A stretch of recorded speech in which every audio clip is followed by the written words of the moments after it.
I've got you on the new neck strap now, so it'll be different points of view. I can just sort of flip this camera that way or that way with quite easy now. So we'll see if this improves anything for you as well as me actually. So I'm just PVAing. This wall has just had a coat of PVA. So I'm going to do it again. I can see a couple of spots there that I've missed.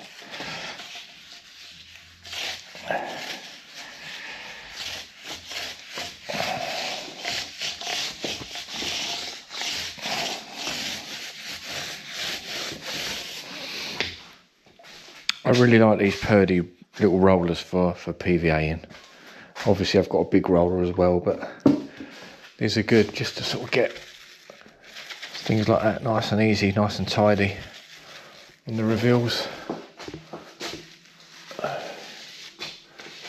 Obviously you can't see up there now because of this thing, but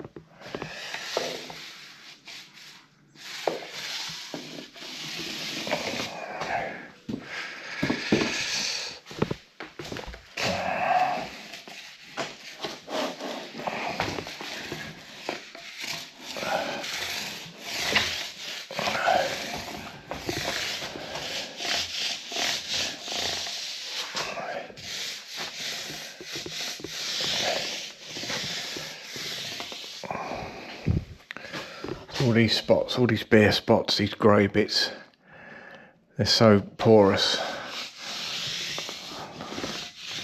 I like to give them a few goes.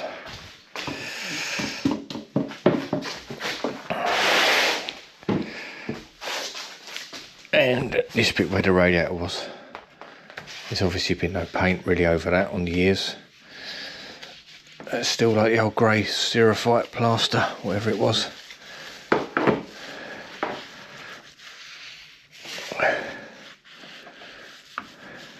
It was when I was young. This grey stuff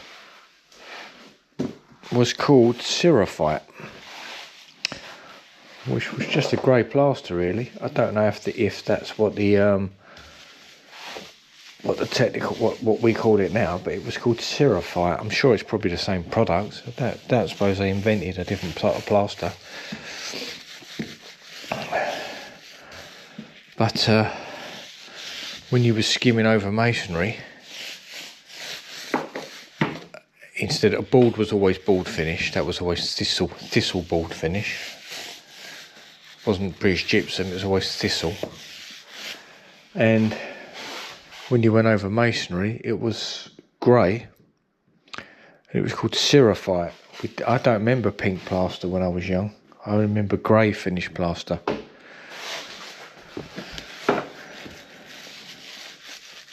And I think setting time wasn't so quick, if I remember rightly. It used to seem to have a lot more time with it.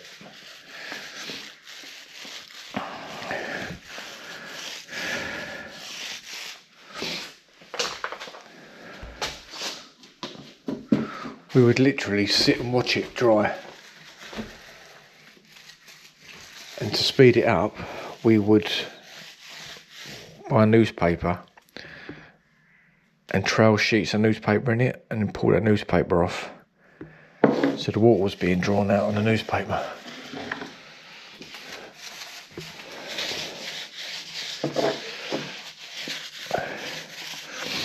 Mind you, that was all on damp work, so it was all on rendered, like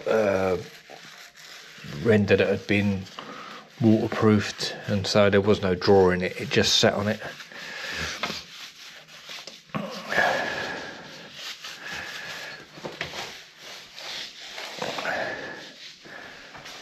So I've got all these brackets to go around, which I'll show you.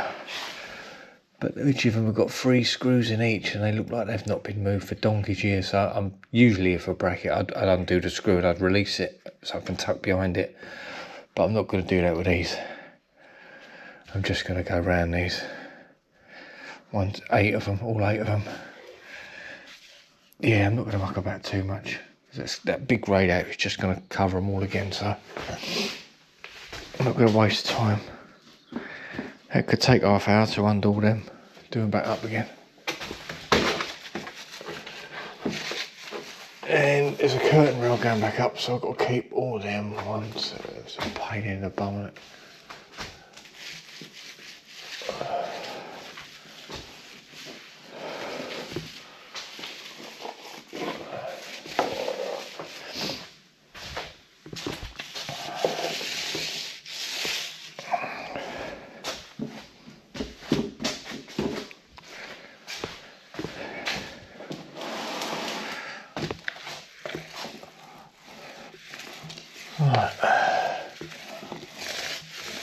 Get this PVA'd, have a coffee, and I'm going to cut my beads, get my beads ready. And when I'm on masonry, when I'm on like hard walls like that, I will always try to, I like to set my beads into the plaster rather than just putting them on and plastering on top of the bead. Because if you think about it, I know it probably doesn't make a lot of difference, but if you do that and then plaster on top, there's nothing actually under the bead. If you put loads of dabs of plaster on your reveals and squad your bead in, your bead is actually sticking to the material that you're bonding, you're using. That's how I was taught, and I've always done that method. Different when you're doing plasterboard and stuff. Obviously you can pin them on, but I'm not going to get a pin in there. And I see a lot of like using staples, but don't know, I couldn't see a staple going through that. It's sand and cement render, that is. So anyway, I was always taught to bed the bead onto the material you're using.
Right, that's that room done now. 11:30, I'm ready to walk out the door. I've got to get home for this elusive package that's going to be delivered today between 12:15 and 1:15. So I literally chucked that on. Cleared up as I was trailing up. So all done. Ready for the decorator to come in and spray it all up. Yeah, so I've gone round him. There's a bit rough around here, but I'm not pissing about too much with him. So, job done. See you at home. Right, back at home. Not much to show today really, just a quick day. Just edited all that down, and now I'm just doing a little outro, as they call it, to the video. And I thought of something different to maybe do, rather than just keep doing the plastering all the time, which is fair enough, that's what I do. But tomorrow and the next day I'm decorating on a job, and I think I'm painting a couple of bathrooms. It's not even worth filming, that sort of thing. You know, I'm not going to get much of a camera angle in a tiny bathroom, but so I thought what I'd do is I'm going to make a list of all the trades that I watch on YouTube, and then I'll do a video telling you who I watch and hopefully why I watch them, that sort of thing.